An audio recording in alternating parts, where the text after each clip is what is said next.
ಒಬ್ಬ ಹಿರಿಯ IPS ಅಧಿಕಾರಿಯಾಗಿ ತಮ್ಮ ಅಗಾಧ ಅನುಭವದಲ್ಲಿ ಈ ಥರದ್ದು ನಾನು ಕ್ರೈಮ್ ನೋಡಿದ್ದೀನಿ, ತುಂಬ ಭಯಾನಕವಾದಂಥದ್ದು, ತುಂಬ ಅಮಾನುಷವಾದಂಥದ್ದು ಅನ್ನುವಂಥದ್ದು ಯಾವುದಾದ್ರೂ ಒಂದು ಘಟನೆ ನೆನಪಿಸ್ಕೊಳ್ಳುವಂಥದ್ದಾದರೆ? ಬಹಳಷ್ಟು, ಒಂದೆರಡು ಅಂತ ಹೇಳಿದ್ರೆ ತಪ್ಪಾಗುತ್ತೆ. ಯಾಕಂದ್ರೆ ನಾನು ಸುಮಾರು 9 ವರ್ಷಗಳ ಕಾಲ 4 ಜಿಲ್ಲೆಗಳಲ್ಲಿ SP ಆಗಿ ಕೆಲಸ ಮಾಡಿದ್ದೆ, ಬೆಂಗಳೂರಲ್ಲಿ DCP ಆಗಿ ಕೆಲಸ ಮಾಡಿದ್ದೆ, ಮಂಗಳೂರು ಕಮಿಷನರ್ ಕೆಲಸ ಮಾಡಿದ್ದೆ. ಸೊ ಈ ಒಂದು ಗ್ರೌಂಡ್ ಎಕ್ಸ್ಪೋಜರ್ ಇಂದ ಯಾವುದೇ ಒಂದು ನಿರ್ದಿಷ್ಟ ಘಟನೆ ಹೇಳೋದು ಖಂಡಿತ ತಪ್ಪಾಗುತ್ತೆ. ಕೆಲವನ್ನ ನಾನು ಹೇಳ್ಬೋದು ಅನ್ನೋದಾದ್ರೆ, ನಾನು ಮಂಗಳೂರಲ್ಲಿ ಇದ್ದಂತ ಸಂದರ್ಭದಲ್ಲಿ ಸುಮಾರು ಒಂದು 3 ವರ್ಷ ವಯಸ್ಸಿನ ಹೆಣ್ಮಗುನ ಇಟ್ಕೆ ಬಟ್ಟಿ ಮತ್ತೆ ಎಂಚಿನ್ ಫ್ಯಾಕ್ಟ್ರಿ ಕೆಲಸ ಮಾಡುವಂತ 4-5 ಜನ ಸೇರ್ಕೊಂಡು ಅತ್ಯಾಚಾರ ಮಾಡಿ ಕೊಲೆ ಮಾಡಿ ಬಾಡಿ ಸಿಗಬಾರ್ದು ಅಂತಂದು ಚರಂಡಿ ಒಳಗಡೆ ಒಂದು 20 ಅಡಿವಷ್ಟು ಒಳಗಡೆ ಕೋಲ್ ತಗೊಂಡ್ಬಿಟ್ಟು ಒಳಗಡೆ ದಬ್ಬಿದ್ರು ಅಂತ ಒಂದು ಅತ್ಯಂತ ಘೋರ ಕೃತ್ಯ ಆಗಿತ್ತು. ಅದರಲ್ಲಿ ಆರೋಪಿಗಳಿಗೆ ಜೀವಾವಧಿ ಶಿಕ್ಷೆ ಕೂಡ ಆಗಿತ್ತು. ಅದೇ ರೀತಿ ನಾನು ಪ್ರೊಬೇಷನರ್ ಇದ್ದಂತ ಸಂದರ್ಭದಲ್ಲಿ ಅಕ್ಕಪಕ್ಕದ ಮನೆ ಹೆಣ್ಮಕ್ಳು ಒಂದು ಫಂಕ್ಷನ್ಗೆ ಹೋಗ್ಲಿಕ್ಕೆ ಒಡವೆ ಇಸ್ಕೊಂಡು ಹಾಕೊಂಡು ಹೋಗಿದ್ರು. ಅದು ವಾಪಸ್ ಕೊಡಕ್ಕಾಗದೆ ಇದ್ದಂತ ಸಂದರ್ಭದಲ್ಲಿ ಅವ್ರಲ್ಲಿ ಸಂಘರ್ಷ ಆಗ್ಬಿಟ್ಟು ಕೊಟ್ಟಂತವ್ರಿಗೆ ಕೊಲೆ ಮಾಡಿ ಮನೆ ಒಳಗಡೆನೆ ಹೂತ್ ಹಾಕೊಂಡಿದ್ದು ಒಂದು ಪ್ರಕರಣ ನಾನು ನೋಡಿದ್ದೆ. ಅದು ತುಂಬಾ ಒಂಥರ ಮನಸ್ಸಿಗೆ ಘಾಸಿ ಆಗಿತ್ತು. ಬೆಂಗಳೂರಲ್ಲಿ ನಾನು DCP ಆಗಿ ಕೆಲಸ ಮಾಡ್ಬೇಕಾದ್ರೆ ಸುಮಾರು ಒಂದು 13 ವರ್ಷ ವಯಸ್ಸಿನ ಒಂದು ಹೆಣ್ಮಗು ತನ್ನ ಸ್ನೇಹಿತನ ಜೊತೆ ಓಡಾಡೋದಕ್ಕೆ ಎಲ್ಲದಕ್ಕೂ ಕಿರಿಕಿರಿ ಮಾಡ್ತಾನೆ ಅಂತ ತಂದೆಗೆ ಕೊಲೆ ಮಾಡಿದ್ದಂತ ಒಂದು ಪ್ರಕರಣ ನಡೆದಿತ್ತು. ಆಮೇಲೆ ಇನ್ನೂ ಅತ್ಯಂತ ಅಮಾನುಷ ಅಂತಂದ್ರೆ ನಮ್ಮಲ್ಲೇ ಕೂಡ ಏಪ್ರಿಲ್ 13ರ ಘಟನೆ ಏನ್ ಹೇಳಿದೆ ನಾನು, ಅದರಲ್ಲಿ 4.5 ವರ್ಷದ ಮಗುನ ಅತ್ಯಾಚಾರ ಮಾಡಿ ಕೊಲೆ ಮಾಡಿದಂತ ಪ್ರಕರಣ ನಡೆದಿತ್ತು. ಇವೆಲ್ಲ ನೋಡಿದಂತ ಸಂದರ್ಭದಲ್ಲಿ ನಮ್ಮ ಸಮಾಜದಲ್ಲಿ ಇಷ್ಟೆಲ್ಲ ಕ್ರೌರ್ಯ ಮತ್ತು ಇಷ್ಟೊಂದು ದೌರ್ಜನ್ಯ ಇದೆಯಾ ಅನ್ನುವಂಥದ್ದು ಆಶ್ಚರ್ಯ ಆಗತ್ತೆ. ಬಟ್ ಏನು ಮಾಡೋಕ್ಕಾಗಲ್ಲ, ನಮ್ಮ ಸೊಸೈಟಿಲಿ ಇರೋವಂಥದ್ದು. ಎಂಥ ಡೆವಲಪ್ಡ್ ಕಂಟ್ರೀಸ್ ಅಲ್ಲೂ ಕೂಡ ಈ ತರ ಇನ್ಸಿಡೆಂಟ್ಸ್ ಆಗ್ತಾ ಇರುತ್ತೆ. ಹಂಗಾಗಿ ಎಲ್ಲ ಒಂದ್ ಕಡೆ ಜನರಲ್ಲಿ ಇನ್ನು ಬಹಳ ದೊಡ್ಡ ಮಟ್ಟದ ಜಾಗೃತಿ ಮತ್ತು ಒಂದು ಸೆನ್ಸಿಬಿಲಿಟಿ ಬರಬೇಕು ಅನ್ನುವಂಥದ್ದು ನಾನು. ಈಗ ರೌಡಿ ಶೀಟರ್ಗಳನ್ನು ಕರೆದು ಏನು ರೌಡಿ ಪರೇಡ್ ಮಾಡ್ತಿರಲ್ಲ ಸರ್, ಮಾಡ್ದಾದ್ಮೇಲೆ ಅವ್ರಿಗೆ ಖಡಕ್ಕಾಗಿ ವಾರ್ನಿಂಗ್ ಕೊಡ್ತೀರಿ, ಮತ್ತು ಕೆಲವೊಂದಿಷ್ಟು ಏನು ಸೂಚನೆಗಳಿರುತ್ತೆ ಅದನ್ನು ಹೇಳ್ತೀರಿ. ಅದಾದ ನಂತರ ಪೊಲೀಸ್ ಕಾರ್ಯಾಚರಣೆ ಯಾವ ರೀತಿ ಇರುತ್ತೆ ಸರ್? ಅಂದರೆ ಒಬ್ಬ ರೌಡಿ ಮೇಲೆ ಕಣ್ಣಿಡಬೇಕು, ಅವ್ರೇನು ಚಲನವಲನಗಳನ್ನ ಮಾಡ್ತಾರೆ, ಜೊತೆಗೆ ಅವರ ಡೈಲಿ ಆ್ಯಕ್ಟಿವಿಟೀಸ್ ಏನು, ಅವರ ಉಪಜೀವನಕ್ಕೆ ಏನು ಮಾಡ್ತಾ ಇದ್ದಾರೆ, ಈ ಥರದ್ದೆಲ್ಲ ಇರುತ್ತಲ್ಲ ಸರ್. ಆ ಕಾರ್ಯಾಚರಣೆ ಏನೇನಿರುತ್ತೆ ಸರ್? ಅಂದರೆ ಜನಕ್ಕೆ ಕುತೂಹಲ ಇರುತ್ತೆ, ಹಂಗೆ ಕೇಳ್ತಾ ಇದ್ದೇನೆ ಸರ್. ಜನರಿಗೆ ಪಬ್ಲಿಕಲ್ಲಿ ಕಾಣುವಂಥದ್ದು ರೌಡಿ ಶೀಟರ್ಸ್ ಪರೇಡ್ ಏನು ಮಾಡ್ತೀವಿ ಅದು ಕಾಣುತ್ತೆ ಕಣ್ಣೆದುರಿಗೆ. ರೌಡಿ ಶೀಟರ್ಸ್ ಪರೇಡ್ ಅನ್ನುವಂಥದ್ದು ಮೊದಲಿಂದನೂ ನಮ್ಮ ಪೊಲೀಸ್ ಇಲಾಖೆಯಿಂದ ಮಾಡ್ಕೊಂತ ಬಂದಿರುವಂಥದ್ದು. ಅದರಲ್ಲಿ ಕೇವಲ ಅವ್ರಿಗೇನೋ ಹ್ಯುಮಿಲಿಯೇಟ್ ಮಾಡ್ಲಿಕ್ಕೆ ನಾವು ರೌಡಿ ಶೀಟರ್ಸ್ ಪರೇಡ್ ಮಾಡ್ತೀವಿ ಅಂತಲ್ಲ. ತಾವು ಗಮನಿಸೋದಾದ್ರೆ ನಾವು ಅವ್ರಿಗೆ ಕಿವಿ ಮಾತನ್ನ ಹೇಳ್ತೀವಿ. ಈ ಮೈ ತುಂಬಾ ಟ್ಯಾಟೋ ಹಾಕ್ಸ್ಕೊಂಡು ನೋಡಿದ್ರೆ ರೌಡಿ ಶೀಟರ್ ಅನ್ನೋ ರೀತಿ ಕಾಣುವಂಥದ್ದು ಬೇಡ. ಆಮೇಲೆ ವಿಚಿತ್ರವಾಗಿ ಎಲ್ಲ ಚೈನ್ಗಳು, ಹೇರ್ ಸ್ಟೈಲ್ಸ್, ಆಮೇಲೆ ಜ್ಯುವೆಲರಿಗಳು ಹಾಕೋಣವಂಥದ್ದು ಅವೆಲ್ಲ ಬೇಡ. ವಿಚಿತ್ರವಾಗಿ ಬಟ್ಟೆ ಬರೆ ಹಾಕೋಣವಂಥದ್ದು ಈ ನೋಡಿದ ತಕ್ಷಣ ಸಿನಿಮಾಗಳಲ್ಲಿ ಚೆನ್ನಾಗೆ ರೌಡಿಗಳಂದ್ರೆ ಸಿನಿಮಾಗಳಲ್ಲಿ ಚೆನ್ನಾಗಿರುತ್ತೆ. ಆದ್ರೆ ನನಗೆ ಆಶ್ಚರ್ಯ ಆಗುವಂಥದ್ದು ಅವ್ರ ಮನೆಗಳಲ್ಲಿ ಹೆಂಗೆ ಅಂತವ್ರನ್ನೆಲ್ಲ ನೋಡ್ಕೊಂಡಿರ್ತಾರೆ ಅನ್ನೋಂಥದ್ದು ಕೆಲವು ಸರಿ ಆಶ್ಚರ್ಯ ಆಗುತ್ತೆ. ಅವೆಲ್ಲ ಬೇಡ. ನೋಡಿದ್ರೆ ಯಾವುದೇ ಒಬ್ಬ ಮನುಷ್ಯನ ಇನ್ನೊಬ್ಬ ಮನುಷ್ಯ ನೋಡಿದಾಗ ಒಂಥರ ಖುಷಿ ಅನ್ಸ್ಬೇಕು. ನಾವ್ ಯಾಕೆ ಬೆಳಗ್ಗೆ ಎದ್ದ ತಕ್ಷಣ ನೀಟಾಗಿ ಸ್ನಾನ ಮಾಡಿ, ಶೇವಿಂಗ್ ಮಾಡಿ, ನೀಟಾಗಿ ಒಳ್ಳೆ ಬಟ್ಟೆ ಹಾಕೊಂಡು, ಪೌಡರ್ ಹಾಕೊಂಡು, ಆಮೇಲೆ ಸೆಂಟ್ ಹಾಕೊಂಡು ಹೊರಗಡೆ ಬರ್ತೀವಿ ಅಂದ್ರೆ ನಮ್ಮ ಸುತ್ತಮುತ್ತ ಇರುವಂತವ್ರು ನಾವು ಬಂದಾಗ ಒಂದು ಆಹ್ಲಾದಕರ ವಾತಾವರಣ ನಿರ್ಮಾಣ ಆಗ್ಬೇಕು.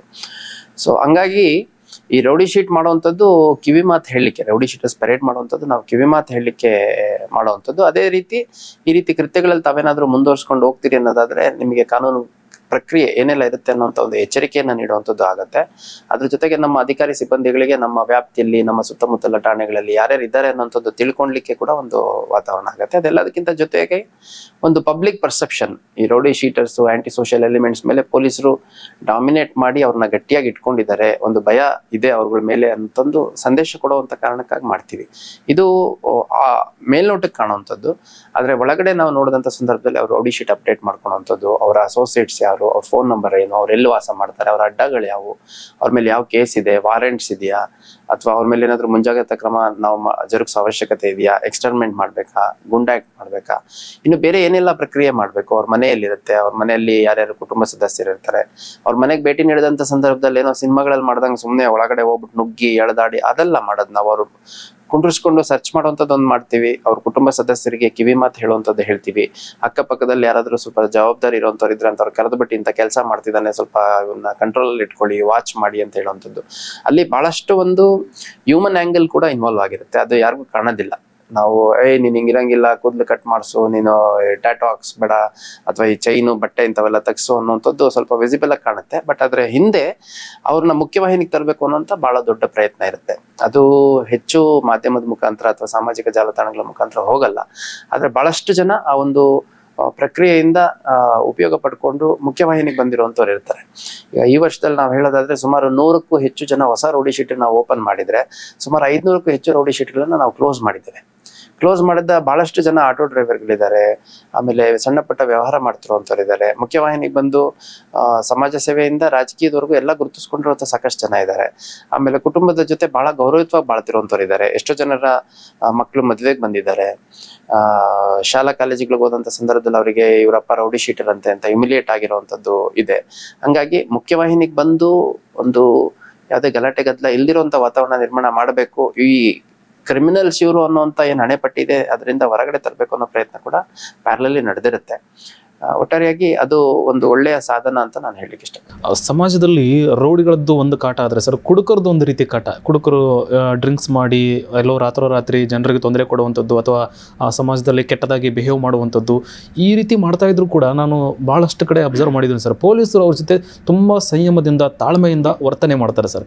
ಸೊ ಈ ಕುಡುಕರಿಗೆ ಅವ್ರಿಗೆ ಸರಿಯಾಗಿ ಪಾಠ ಕಲಿಸ್ಬೋದಿತ್ತಲ್ಲ, ಯಾಕೆ ಆ ರೀತಿ ತಾಳ್ಮೆಯಿಂದ ವರ್ತನೆ ಮಾಡ್ತಾ ಇದ್ದಾರೆ ಪೊಲೀಸರು ಅಂತ ಪ್ರಶ್ನೆ ಬರುತ್ತೆ. ಯಾಕೆ ಈ ರೀತಿ ಸರ್ ಅದು?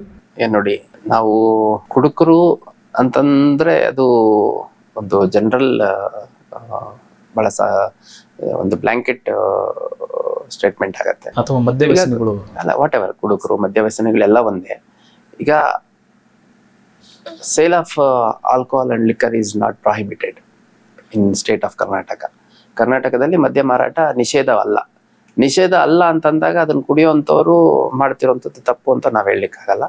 ಮತ್ತೆ ಕುಡಿತದ ಅಭ್ಯಾಸ, ಹವ್ಯಾಸ, ಚಟ ಇದ್ರ ನಡುವೆ ಬಹಳಷ್ಟು ವ್ಯತ್ಯಾಸ ಇದೆ. ಕೆಲವರು ಸುಮ್ಮನೆ ಸೋಷಿಯಲ್ ಪರ್ಪಸ್ ಕುಡಿತಾರೆ, ಕೆಲವರು ಅದನ್ನೇ ಚಟ ಮಾಡ್ಕೊಂಡಿದ್ದಾರೆ. ಹಂಗಾಗಿ ಕುಡುಕರ ಬಗ್ಗೆ ಯಾವುದೇ ಒಂದು ಕೆಟ್ಟ ಅಭಿಪ್ರಾಯ ನನಗೆ ವೈಯಕ್ತಿಕವಾಗಿಲ್ಲ, ಮತ್ತೆ ಯಾರಿಗೂ ಇರಬಾರ್ದು ಕೂಡ. ಯಾಕಂದ್ರೆ ಅವ್ರ ದುಡ್ಡಲ್ಲಿ ಅವ್ರು ಕುಡಿತಾರೆ, ಮತ್ತೆ ಅದರಿಂದ ಯಾರಾದ್ರೂ ಇಂಪ್ಯಾಕ್ಟ್ ಆಗ್ತಾರೆ ಅಂತಂದ್ರೆ ಅದರಿಂದ ನೇರವಾಗಿ ಅವ್ರ ಕುಟುಂಬ ಸದಸ್ಯರು ಇಂಪ್ಯಾಕ್ಟ್ ಆಗ್ತಾರೆ. ಹಂಗಾಗಿ ಮದ್ಯ ವ್ಯಸನಿಗಳೇನಿರ್ತಾರೆ ಅದು ಒಂದು ಹಂತ ದಾಟಿ ಅದರಿಂದ ಸಾಮಾಜಿಕವಾಗಿ ಇಂಪ್ಯಾಕ್ಟ್ ಆಗುತ್ತೆ, ಸೊಸೈಟಿಗೆ ಇಂಪ್ಯಾಕ್ಟ್ ಆಗುತ್ತೆ, ಸಾರ್ವಜನಿಕರಿಗೆ ಇಂಪ್ಯಾಕ್ಟ್ ಆಗುತ್ತೆ ಅಂದಾಗ ಸಮಸ್ಯೆ ಎದುರಾಗುವಂಥದ್ದು. ಈಗ ತಾವು ಗಮನಿಸಿದಿರಿ, ಈ ಕುಡುಕರು ಎಲ್ಲೋ ಮಿಸ್ಬಿಹೇವ್ ಮಾಡಿದ್ರು ಅನ್ನುವಂಥದ್ದು ಬಹಳ ಕಡಿಮೆ. ಯಾಕಂದ್ರೆ ಪ್ರಜ್ಞೆ ಇರೋಂಥ ಕ್ರಿಮಿನಲ್ಸೇ ಮಿಸ್ಬಿಹೇವ್ ಮಾಡಿರುವಂಥ ಸಾಧ್ಯತೆ ಜಾಸ್ತಿ ಇರುತ್ತೆ. ಅಷ್ಟಾಗಿಯೂ ಕೂಡ ಬಸ್ ಸ್ಟ್ಯಾಂಡ್ಗಳಲ್ಲಿ, ರೈಲ್ವೆ ಸ್ಟೇಷನ್ಗಳಲ್ಲಿ, ಕೆಲವು ಪಬ್ಲಿಕ್ ಪ್ಲೇಸಸ್ ಅಲ್ಲಿ ಕೆಲವು ಸಂದರ್ಭದಲ್ಲಿ ಕುಡಿದು ಹುಚ್ಚಾಟ ಮಾಡುವಂತ ಕೆಲವರು ಇರ್ತಾರೆ. ಸೊ ಅದಾಗಬಾರ್ದು ಒಂದು. ಎರಡನೇದು, ಅವ್ರ ಕುಟುಂಬ ಸದಸ್ಯರು ಸ್ವಲ್ಪ ಹೆಚ್ಚು ಅವ್ರ ಮನಪರಿವರ್ತನೆ ಮಾಡಿ ಬದಲಾವಣೆ ಮಾಡುವಂತ ಪ್ರಯತ್ನ ಮಾಡಬೇಕು. ಅದ್ರ ಜೊತೆಗೆ ನಾವು ಬಹಳಷ್ಟು ಸಂಸ್ಥೆಗಳು ನೋಡಿದೀವಿ. ನಾನು ಮೊನ್ನೆ ಅಷ್ಟೇ ಒಂದು ಈ ಧರ್ಮಸ್ಥಳ ಮಂಜುನಾಥೇಶ್ವರ ಅವರ ಒಂದು ಮದ್ಯವ್ಯಸನಿಗಳಿಂದ ಅದನ್ನ ಕುಡಿತ ಚಟ ಬಿಡಿಸುವಂತ ಒಂದು ಕಾರ್ಯಕ್ರಮ ಮಾಡ್ತಾ ಇದ್ರು. ಅದರಲ್ಲಿ ನಾವು ನೋಡಿದಂತ ಸಂದರ್ಭದಲ್ಲಿ ಬಹಳ ಬೇಜಾರಾಗುತ್ತೆ. ಈ ಕುಡಿತದ ಅಭ್ಯಾಸದಲ್ಲಿರುವಂತವ್ರು ಅವರಿಂದ ಬೇರೆಯವ್ರಿಗೆ ತೊಂದರೆ ಆಗುತ್ತೆ ಅನ್ನೋದಕ್ಕಿಂತ ಅವ್ರಿಗೆ ತೊಂದರೆ ಆಗ್ತಿರೋಂಥ ಜಾಸ್ತಿ ಇರುತ್ತೆ. ಯಾಕಂದ್ರೆ ಆರೋಗ್ಯ ಹಾಳಾಗಿರುತ್ತೆ, ಅವ್ರಿಗೆ ಫಿಸಿಕಲ್ ಫಿಟ್ನೆಸ್ ಇರಲ್ಲ, ಹೆಲ್ತ್ ಇಶ್ಯೂಸ್ ಸ್ಟಾರ್ಟ್ ಆಗುತ್ತೆ, ಮೆಂಟಲ್ ಹೆಲ್ತ್ ಇಶ್ಯೂಸ್ ಸ್ಟಾರ್ಟ್ ಆಗುತ್ತೆ. ಅದರಿಂದ ಸೋಷಿಯಲಿ ಅವರಿಗೆ ಎಂಬರಾಸ್ಮೆಂಟ್ಸ್ ಆಗುವಂಥದ್ದಾಗುತ್ತೆ, ಅವ್ರ ಕುಟುಂಬ ಸದಸ್ಯರಿಗೆ ಸೋಷಿಯಲ್ ಎಂಬರಾಸ್ಮೆಂಟ್ ಆಗುತ್ತೆ.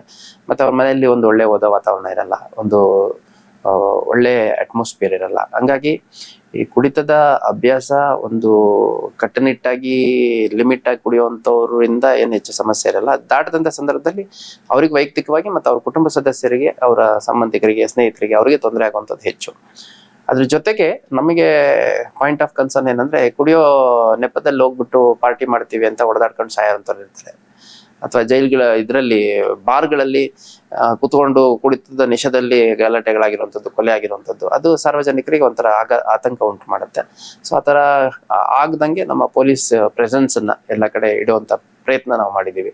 ನಮ್ಮ ಪೊಲೀಸರು ಸಾಕಷ್ಟು ಸಂದರ್ಭಗಳಲ್ಲಿ ಬಾರ್ಗಳಿಗೆ ವಿಸಿಟ್ ಮಾಡ್ತಾರೆ, ರೆಸ್ಟೋರೆಂಟ್ಗಳಿಗೆ ವಿಸಿಟ್ ಮಾಡ್ತಾರೆ, ಔಟ್ಸ್ಕರ್ಟ್ಸ್ಗಳಲ್ಲಿ ಯಾರೋ ಅಲ್ಲೇ ಕುತ್ಕೊಂಡು ಒಂದು ಎಣ್ಣೆ ಪಾರ್ಟಿ ಮಾಡ್ತಿರ್ತಾರೆ, ಅಂಥವ್ರದ್ದು ಅಬ್ಸರ್ವೇಷನ್ ಇಡ್ತಾರೆ, ಗಾಡಿಲಿ ಕುತ್ಕೊಂಡು ಕುಡಿತಾ ಇರ್ತಾರೆ. ಇಂಥದ್ದನ್ನೆಲ್ಲ ನಾವು ಡಾಮಿನೇಟ್ ಮಾಡುವಂಥ ಕೆಲಸ ಮಾಡ್ತೀವಿ. ಈಗ ಪೊಲೀಸರಿಗೆ ಸರ್ ಕಟ್ಟುನಿಟ್ಟಾಗಿ ಕಾನೂನು ಪಾಲಿಸಬೇಕು ಅನ್ನುವಂಥದ್ದು, ಜನ ಪಾಲಿಸಬೇಕು ಅನ್ನುವಂಥದ್ದು ಉದ್ದೇಶ ಇರುತ್ತೆ. ಜೊತೆಗೆ ಯಾರೋ ಒಬ್ಬ ಅಮಾಯಕ ವ್ಯಕ್ತಿ ಯಾವುದೋ ಒಂದು ಸಂದರ್ಭಕ್ಕೆ ಸಾಂದರ್ಭಿಕವಾಗಿ ಒಂದು ಘೋರ ಅಪರಾಧ ಆಗಿರುತ್ತೆ, ಅಂಥ ಸಂದರ್ಭದಲ್ಲಿ ತಾವು ಸರ್ವಿಸಲ್ಲಿ ನೋಡಿರೋ ಹಾಗೆ ಈ ಥರದ ಕಾನೂನಿನ ಪರಿಸ್ಥಿತಿ ಕಟ್ಟುನಿಟ್ಟಿನ ಎದುರಿಸುವಂಥ ಪರಿಸ್ಥಿತಿ ಬರಬಾರ್ದಾಗಿತ್ತು ಈ ವ್ಯಕ್ತಿಗೆ ಅನ್ನುವಂಥದ್ದು ಸಂದರ್ಭ ಯಾವುದಾದ್ರೂ ಇದೆಯಾ ಸರ್? ಅಂದರೆ ಈಗ ಸಿಕ್ಕಾಕೊಂಡಿರ್ತಾರೆ, ಸಾಂದರ್ಭಿಕವಾಗಿ ಅಪರಾಧ ಮಾಡಿ ಪಾಪ ಒಳ್ಳೆ ಮನುಷ್ಯ ಇದ್ದಲ್ಲಿ ಕೌಟುಂಬಿಕ ಪ್ರಕರಣಗಳಾದಂಥ ಸಂದರ್ಭದಲ್ಲಿ ಆಗತ್ತೆ. ಒಂದು ಸಣ್ಣ ರೆಸಿಸ್ಟೆನ್ಸ್ ಮಾಡುವಂಥ ಸಂದರ್ಭದಲ್ಲಿ ತಪ್ಪಿದ್ದು ಸತ್ತೋಗ್ಬಿಡ್ತಾರೆ, ಅಥವಾ ಎಲ್ಲ ಹೊಡೆಯುವಂಥ ಸಂದರ್ಭದಲ್ಲಿ ಅದು ವೈಟಲ್ ಆರ್ಗನ್ಸಿಗೆ ಬಿದ್ದು ಸತ್ತೋಗ್ಬಿಡ್ತಾರೆ. ಮೊನ್ನೆಷ್ಟೇ ಒಂದು ಪ್ರಕರಣ ನೋಡ್ತಾ ಇದ್ದೆ, 75 ವರ್ಷದ ಅಜ್ಜಿ, ಆ ಅಜ್ಜಿಗೆ ಮಗನೇ ಕೊಲೆ ಮಾಡಿದ್ದಾನೆ. ಇನ್ನೊಂದು ಪ್ರಕರಣ ನಾನು ಗಮನಿಸ್ತಾ ಇದ್ದೆ, ಅದರಲ್ಲೂ ಅಷ್ಟೇ ತಂದೆ ಮಕ್ಕಳು ಜಗಳ ಆಡೋಂಥ ಸಂದರ್ಭದಲ್ಲಿ ಆ ಹೆಣ್ಮಗಳು ಅಡ್ಡ ಬಂದಾಗ ಆಕೆದು ಕೊಲೆ ಆಗಿದೆ. ಸೊ ಅದ್ರ ಜೊತೆಗೆ ಚಿಕ್ಕ ಮಕ್ಕಳು ಬಹಳ ವೆರಿ ಡಿಸಪಾಯಿಂಟಿಂಗ್. ಅಂದ್ರೆ ಕಮರಿಪೇಟೆ ಪೊಲೀಸ್ ಸ್ಟೇಷನ್ ಲಿಮಿಟ್ಸ್ ಅಲ್ಲಿ ಒಂದು 9ನೇ ಕ್ಲಾಸ್ ಓದ್ತಿರೋ ಹುಡುಗನಿಗೆ 7ನೇ ಕ್ಲಾಸ್ ಓದ್ತಿರೋ ಹುಡುಗ ಮರ್ಡರ್ ಮಾಡ್ತಾನೆ. ಸೊ ಈ ತರ ಘಟನೆಗಳು ನೋಡಿದಂಥ ಸಂದರ್ಭದಲ್ಲಿ ತುಂಬಾ ಬೇಸರ ಆಗತ್ತೆ. ಮತ್ತೆ ಎಲ್ಲೋ ಒಂದ್ ಕಡೆ ಇನ್ನೂ ಹೆಚ್ಚು ಜಾಗೃತಿ ನಮ್ಮಲ್ಲಿ ಮೂಡ್ಬೇಕಾಗಿದೆ ಅಂತ ಅನ್ಸುತ್ತೆ. ಮತ್ತೆ ಅದು ಯಾವ ತಪ್ಪಿಂದ ಆಗುತ್ತೆ ಅನ್ನುವಂಥದ್ದು ಬೇರೆ, ತಪ್ಪಾದ ಮೇಲೆ ಅದಕ್ಕೇನು ಅಗತ್ಯ ಕಾನೂನು ಕ್ರಮ ಕೈಗೊಳ್ಬೇಕು, ಅದು ಮಾತ್ರ ನಮಗಿರುವಂತ ಮ್ಯಾಂಡೇಟ್. ಈಗ ನಾನು ಅವರು ಹಿಂದೆಲ್ಲ ಬಹಳ ಒಳ್ಳೆ ರೀತಿಲಿ ಇದ್ರು, ಇದು ಫಸ್ಟ್ ಇನ್ಸಿಡೆಂಟ್ ಮರ್ಡರ್ ಕೇಸಲ್ಲಿ ಇನ್ವಾಲ್ವ್ ಆಗಿದ್ದಾರೆ ಅಂತಂದ್ರೆ ಬಿಡಕ್ಕಾಗಲ್ಲ. ಅದೇ ರೀತಿ ಯಾವುದೋ ಒಂದು ಅವನಿಗೆ ಏನೋ ಒಂದು ಫಿಸಿಕಲ್ ಹ್ಯಾಂಡಿಕ್ಯಾಪ್ ಇದ್ದಾನೆ, ಅಥವಾ ಮೆಂಟಲಿ ಸ್ಟ್ರೆಸ್ ಅಲ್ಲಿ ಇದ್ದಾನೆ, ಅಥವಾ ಹೆಣ್ಮಗಳಿದ್ದಾಳೆ, ವಯಸ್ಸಾಗಿದೆ, ಯಾವ ಗ್ರೌಂಡ್ಸು ನಮಗೆ ಅಪರಾಧಿಗಳಿಗೆ ಡಿಸ್ಕ್ರಿಷನ್ ನಮಗೆ ಇಲ್ಲ. ಹಂಗಾಗಿ ಪ್ರಕರಣ ಆದಂತ ಸಂದರ್ಭದಲ್ಲಿ ನಾವು ಅಗತ್ಯ ಕಾನೂನು ಕ್ರಮವನ್ನು ಅಷ್ಟೇ ಕೈಗೊಳ್ತೇವೆ. ನ್ಯಾಯಾಲಯದಲ್ಲಿ ಅವ್ರದ್ದು ಪರಿಸ್ಥಿತಿ ಸಂದರ್ಭ ಎಲ್ಲ ನೋಡಿಕೊಂಡು ಶಿಕ್ಷೆ ಪ್ರಕಟ ಮಾಡುವಂತ ಸಂದರ್ಭದಲ್ಲಿ ಡೆಫಿನೆಟ್ಲಿ ಫಸ್ಟ್ ಟೈಮ್ ಅಫೆಂಡರ್ಸಿಗೆ ಅಥವಾ ಆ ಸಂದರ್ಭಗಳಲ್ಲಾದಂಥ ಸಂದರ್ಭದಲ್ಲಿ ಕೆಲವು ಶಿಕ್ಷೆ ಕಡಿಮೆ ಆಗಿರುವಂಥದ್ದು ನಾವು ಗಮನಿಸಿದ್ದೇವೆ. ಈಗ ಜಂಜಿ ಪ್ರೊಟೆಸ್ಟ್ಗಳು ಆಗ್ತಾ ಇದ್ದಾವೆ ಸರ್. ನಾವು ನೋಡಿದ್ವಿ ಬಾಂಗ್ಲಾದೇಶದಲ್ಲಾಗಿರ್ಬೋದು, ಜೊತೆಗೆ ನೇಪಾಳದಲ್ಲಾಗಿರ್ಬೋದು, ಯುವಕರು ರೊಚ್ಚಿಗೆಳ್ತಾ ಇದ್ದಾರೆ. ವ್ಯವಸ್ಥೆ ವಿರುದ್ಧ ಒಂದು ಒಳಗಿನ ಆಕ್ರೋಶ ಅವರಿಗೆ ಉಕ್ಕಿ ಬರ್ತಾ ಇದೆ, ಯಾಕೆ ಈ ರೀತಿ ವ್ಯವಸ್ಥೆ ಇದೆ ಅನ್ನುವಂಥದ್ದು. ಸೊ ಜೊತೆಗೆ ನಾವು ಇತ್ತೀಚೆಗೆ ಧಾರವಾಡದಲ್ಲೂ ಕೂಡ ಪ್ರೊಟೆಸ್ಟ್ಗಳನ್ನು ನೋಡಿದ್ವಿ. ಹೊಸದಾಗಿ ನೇಮಕಾತಿಗಳ ಆದೇಶಗಳು ಆಗ್ತಾ ಇಲ್ಲ, ನೋಟಿಫಿಕೇಶನ್ ಆಗ್ತಾ ಇಲ್ಲ, ಜಾಬ್ ನೋಟಿಫಿಕೇಶನ್ ಅಂತ ಹೇಳಿ. ಸೊ ಈ ರೀತಿ ಪರಿಸ್ಥಿತಿಗಳು ಬಂದಾಗ ಯುವ ಜನರಿಗೆ ಏನು ಕಿವಿ ಮಾತು ಹೇಳ್ತೀರಿ, ಏನು ಸಲಹೆ ಕೊಡ್ತೀರಿ ಸರ್ ಅವ್ರಿಗೆ? ಇಲ್ಲ ನೋಡಿ, ಇವಾಗ ನಾವು ಯುವ ಜನ ಅನ್ನುವಂಥ ಸ್ಟೇಜ್ ದಾಟೆ ಬಂದಿರುವಂಥದ್ದು, ಭಾಳ ಸ್ಪಷ್ಟವಾಗಿ ಹೇಳ್ತೀನಿ. ಆಮೇಲೆ ನಾನು ಡಿಗ್ರಿ ಆದಮೇಲೆ MSc ಅಗ್ರಿಕಲ್ಚರ್ ಮಾಡಲಿಕ್ಕೆ ದೆಹಲಿಗೆ ಹೋಗಿದ್ದೆ. ದೆಹಲಿಗೆ ಹೋದಂಥ ಸಂದರ್ಭದಲ್ಲೂ ಕೂಡ ನಮ್ಮ ಇಲಾಖೆ ಅಗ್ರಿಕಲ್ಚರ್ ಡಿಪಾರ್ಟ್ಮೆಂಟು, BSc ಅಗ್ರಿಕಲ್ಚರ್ ನಾನು ಮಾಡಿದ್ದು, ಅಗ್ರಿಕಲ್ಚರ್ ಡಿಪಾರ್ಟ್ಮೆಂಟಲ್ಲಿ ನೋಟಿಫಿಕೇಶನ್ ಆಗ್ತಾ ಇಲ್ಲ, ಅಥವಾ ನಮ್ಮ ಸೆಂಟ್ರಲ್ ಆರ್ಗನೈಸೇಷನ್ಸ್ ಅಲ್ಲಿ ನೋಟಿಫಿಕೇಶನ್ ಆಗ್ತಾ ಇಲ್ಲ ಅಂತ ಸಾಕಷ್ಟು ವಿತಿನ್ ಕ್ಯಾಂಪಸ್ ಪ್ರೊಟೆಸ್ಟ್ ಮಾಡ್ತಾ ಇದ್ರು. ಆಮೇಲೆ ಅವತ್ತಿನ ಕೇಂದ್ರ ಸರ್ಕಾರ ಏನಿತ್ತು ಅದ್ರ ವಿರುದ್ಧನೂ ಕೆಲವು ವಿಷಯಗಳನ್ನ ಇಟ್ಕೊಂಡ್ಬಿಟ್ಟು ಪ್ರೊಟೆಸ್ಟ್ ಮಾಡುವಂಥದ್ದು, ಯುವ ಜನರನ್ನ ಸಂಘಟಿಸುವಂಥ ಕೆಲಸ ಬೇರೆ ಬೇರೆ ಪ್ಲಾಟ್ಫಾರ್ಮ್ಸ್, ಅದು ಯೂತ್ ಪ್ಲಾಟ್ಫಾರ್ಮ್ ಇರ್ಬೋದು, ಅಥವಾ ಪೊಲಿಟಿಕಲ್ ಪ್ಲಾಟ್ಫಾರ್ಮ್ ಇರ್ಬೋದು, ಅದರಲ್ಲಿ ಸಾಕಷ್ಟು ಸಂಘಟನೆ ಮಾಡುವಂಥ ಕೆಲಸ ನಿರಂತರವಾಗಿ ಆಗ್ತಾ ಇದೆ. ಆದರೆ ಅದು ಎಲ್ಲಿವರೆಗೂ ಒಳ್ಳೆ ರೀತಿಯಲ್ಲಿ ನಡೆಯುತ್ತೆ ಅಲ್ಲಿವರೆಗೂ ಯಾರಿಗೂ ಸಮಸ್ಯೆ ಇಲ್ಲ. ಯಾಕಂದ್ರೆ ನಮ್ದೊಂದು ಪ್ರಜಾಸತ್ತಾತ್ಮಕವಾಗಿರುವಂಥ ಸಂವಿಧಾನದ ನಿಯಮಗಳ ಪ್ರಕಾರ ನಡೀತಿರುವಂಥ ಒಂದು ದೇಶ, ಪ್ರಜಾಪ್ರಭುತ್ವ ಅಂತ ನಾವು ಹೇಳ್ತೀವಿ. ಪ್ರಜಾಪ್ರಭುತ್ವದಲ್ಲಿ ಎಲ್ಲರಿಗೂ ಸಮಾನವಾದ ಅವಕಾಶ ಇರುತ್ತೆ. ಆದರೆ ಅದನ್ನ ಮಾಡುವಂಥ ಪ್ರೋಸೆಸ್ ಅಲ್ಲಿ ಇತರರಿಗೆ ತೊಂದರೆ ಆಗಬಾರ್ದು ಅನ್ನುವಂಥದ್ದು ನಾವು ಗಮನದಲ್ಲಿ ಇಟ್ಕೋಬೇಕಾಗತ್ತೆ. ಮತ್ತೆ ಈ ವಿಷಯದ ಬಗ್ಗೆ, ಏನು ನೇಮಕಾತಿ ವಿಷಯದ ಬಗ್ಗೆ ನಾವು ಹಿರಿಯ ಅಧಿಕಾರಿಗಳ ಮಟ್ಟದಲ್ಲಿ, ಸರ್ಕಾರದ ಮಟ್ಟದಲ್ಲಿ ನಡೀತಿರುವಂಥ ಬೆಳವಣಿಗೆ ಏನಿದೆ ಅದನ್ನ ಬಹಳ ಹತ್ರದಿಂದ ಗಮನಿಸಿರ್ತೀವಿ. ಈಗ ಒಳ ಮೀಸಲಾತಿ ವಿಷಯ ಬಂತು, ಅದು ಸ್ವಲ್ಪ ಇದ್ದಿದ್ರಿಂದ ಡಿಲೇ ಆಯ್ತು ಅನ್ನೋಂಥದ್ದು ನಮಗೆ ಇರುವಂತ ಮಾಹಿತಿ. ಅದರ ಹಿನ್ನೆಲೆಯಲ್ಲಿ ಧಾರವಾಡದಲ್ಲಿ ಒಂದು ಪ್ರೊಟೆಸ್ಟ್ ಆಯ್ತು. ಪ್ರೊಟೆಸ್ಟ್ ಆದಂಥ ಸಂದರ್ಭದಲ್ಲಿ ಸುಮಾರು 7-8 ಸಾವಿರ ಜನ ವಿದ್ಯಾರ್ಥಿಗಳು ಸೇರಿ ಆ ನಂತರದಲ್ಲಿ DC ಅವರಿಗೆ ರೆಪ್ರೆಸೆಂಟೇಷನ್ ಕೊಡುವಂತ ಕೆಲಸ ಆಯ್ತು. ಸೊ ಆ ಸಂದರ್ಭದಲ್ಲಿ ಏನಾಗುತ್ತೆ, ಆರ್ಗನೈಸರ್ಸ್ಗೆ ಅಂದಾಜಿರ್ಲಿಲ್ಲ ಇಷ್ಟೊಂದು ಜನ ಸೇರ್ತಾರೆ ಅಂತ. ನಾವು ಅಂದಾಜು ಹಾಕಿದ್ವಿ, ಆ ಪ್ರಕಾರ ನಾವು ಬಂದೋಬಸ್ತ್ ಮಾಡ್ಕೊಂಡ್ವಿ. ಯಾವುದೇ ಒಂದು ಅಹಿತಕರ ಘಟನೆ ನಡೆಯದ ರೀತಿಯಲ್ಲಿ ನಾವು ಅಗತ್ಯ ಬಂದೋಬಸ್ತನ್ನು ಮಾಡಿಕೊಂಡು ಯಾವ ಒಂದು ಸಣ್ಣ ಘಟನೆ ಕೂಡ ನಡೆದಂಗೆ ನಾವು ಎನ್ಶೂರ್ ಮಾಡಿದ್ವಿ. ಬಟ್ ಆರ್ಗನೈಸರ್ಸ್ ಯಾರು ಇರ್ತಾರೆ ಅವ್ರಿಗೆ ಫಸ್ಟು ಯಾರು ಆರ್ಗನೈಸ್ ಮಾಡ್ತಾ ಇರ್ತಾರೆ, ಅವ್ರಿಗೆ ಯಾರು ಬರ್ತಾರೆ, ಜನ ಎಲ್ಲೆಲ್ಲಿಂದ ಬರ್ತಾರೆ, ಎಷ್ಟು ಜನ ಬರ್ತಾರೆ, ಬಂದಿರೋಂಥವ್ರಲ್ಲಿ ಎಂಥವ್ರು ಇರ್ತಾರೆ, ಅದೆಲ್ಲದ್ರ ಬಗ್ಗೆ ಒಂದು ಮಾಹಿತಿ ಇರಬೇಕಾಗತ್ತೆ. ಯಾಕಂದ್ರೆ ಆರ್ಗನೈಸರ್ಸ್ ನಾಳೆ ದಿನ ಕೈ ಚೆಲ್ಲಿ ಕುತ್ಕೋಬಹುದು, ಇಲ್ಲ ನಮಗೆ ಗೊತ್ತಾಗ್ಲಿಲ್ಲ ಇಷ್ಟೊಂದು ಜನ ಬರ್ತಾರೆ, ಇಂಥವ್ರೆಲ್ಲ ಬರ್ತಾರೆ, ಇವರೆಲ್ಲ ಬರ್ತಾರೆ ಅಂತ ನಮಗೆ ಅಂದಾಜಾಗ್ಲಿಲ್ಲ ಅಂತ ಹೇಳಿ ಕೈ ಚೆಲ್ಲಿ ಕುತ್ಕೋಬಹುದು. ಒಂದು ಪ್ರಕರಣ ದಾಖಲಾಗುವಂಥದ್ದು ಇನ್ನೊಂದು ಮತ್ತೊಂದಾಗುವಂಥದ್ದು ಬೇರೆ. ಆದ್ರೆ ಅಲ್ಲೇನಾದ್ರೂ ಡ್ಯಾಮೇಜ್ ಕಾಸ್ ಆಯ್ತು ಅಂದ್ರೆ, ಆ ಒಂದು ಗೊಂದಲದಲ್ಲಿ ಏನೋ ಒಂದು ಸ್ಟ್ಯಾಂಪೇಡ್ ಆಗ್ಬೋದು, ಅಥವಾ ವಿದ್ಯಾರ್ಥಿಗಳಲ್ಲಿ ಪರಸ್ಪರ ಯಾವ್ದಾದ್ರು ಜಗಳ ಆಗ್ಬೋದು, ಕೆಲವರು ಪರ ಇರ್ತಾರೆ, ಕೆಲವರು ವಿರೋಧ ಇರ್ತಾರೆ, ಆಮೇಲೆ ಕೆಲವರು ಹೇಳೋ ಮೆಥಡ್ ಇಷ್ಟ ಆಗದೆ ಇರ್ಬೋದು, ಕೆಲವರು ಆ ಸಂದರ್ಭ ಸನ್ನಿವೇಶ ಉಪಯೋಗಿಸ್ಕೊಂಡು ನಾನು ಲೀಡರ್ ಆಗ್ಬೇಕು ಅನ್ನೋ ಒಂದು ದುರಾಲೋಚನೆ ಇರುವಂತವ್ರು ಇರ್ಬೋದು.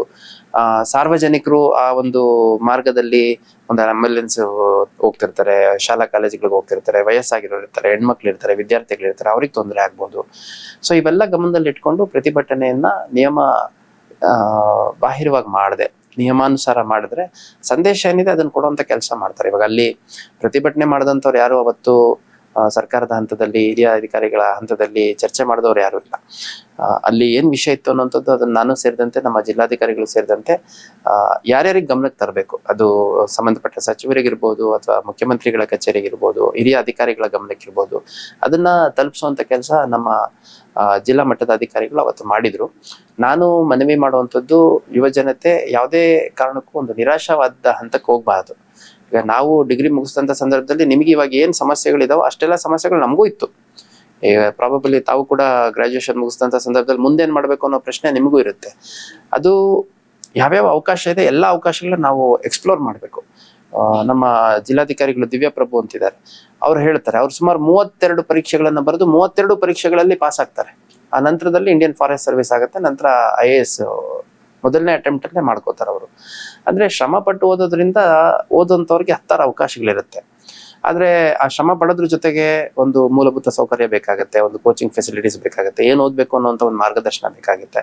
ಅಲ್ಲಿ ಸ್ವಲ್ಪ ಕಡಿಮೆ ಎಕ್ಸ್ಪೋಜರ್ ಇದ್ದಂತ ಸಂದರ್ಭದಲ್ಲಿ ಒಂದು ಆತಂಕ ನೆಲೆ ಮಾಡೋದು ಸ್ವಾಭಾವಿಕ. ನಾವು ಕೂಡ ಇಲ್ಲಿ ಬಂದ್ಮೇಲೆ ಧಾರವಾಡ ಒಂದು ಕಾಂಪಿಟೇಟಿವ್ ಎಕ್ಸಾಮ್ಸ್ಗೆ ಕೋಚಿಂಗ್ ಸೆಂಟರ್ ಆಗಿರೋದ್ರಿಂದ ಸುಮಾರು 70-80 ಸಾವಿರದಿಂದ 1 ಲಕ್ಷ ಜನದವರೆಗೂ ಇಲ್ಲಿ ವಿದ್ಯಾರ್ಥಿ ಸಮುದಾಯ, ಆಕಾಂಕ್ಷಿಗಳ ಒಂದು ಸಮುದಾಯ ಇರೋದ್ರ ಹಿನ್ನೆಲೆಯಲ್ಲಿ ನಾವು ಕೂಡ ಅವ್ರನ್ನ ಬಹಳಷ್ಟು ಬಾರಿ ಕೋಚಿಂಗ್ ಇನ್ಸ್ಟಿಟ್ಯೂಟ್ಗಳಲ್ಲಿ ಭೇಟಿ ಮಾಡುವಂಥದ್ದು, ಅಥವಾ ಅವ್ರ ಮೆಸ್ಗಳಲ್ಲಿ, PGಗಳಲ್ಲಿ, ಲೈಬ್ರರಿಗಳಲ್ಲಿ, ಇವನ್ ಪಬ್ಲಿಕ್ ಪ್ಲೇಸಸ್ ಅಲ್ಲಿ 2-3 ಕಾರ್ಯಕ್ರಮಗಳು ನಾವೇ ಪೊಲೀಸ್ ಇಲಾಖೆಯಿಂದ ಆರ್ಗನೈಸ್ ಮಾಡಿ ನಮ್ಮ ಸಬ್ ಇನ್ಸ್ಪೆಕ್ಟರ್ಸ್, ಕಾನ್ಸ್ಟೇಬಲ್ಸ್, ನಾನು ಸೇರಿದಂತೆ ನಮ್ಮ DYSP ಅವ್ರಗಳ ಕಡೆಯಿಂದ ಅಡ್ರೆಸ್ ಮಾಡಿ ಅವ್ರಿಗೊಂದು ಮೋಟಿವೇಟ್ ಮಾಡುವಂಥದ್ದು. ಮತ್ತೆ ಯಾವುದೇ ಕಾರಣಕ್ಕೂ ಸಂಯಮ ಕಳ್ಕೋಬಾರ್ದು.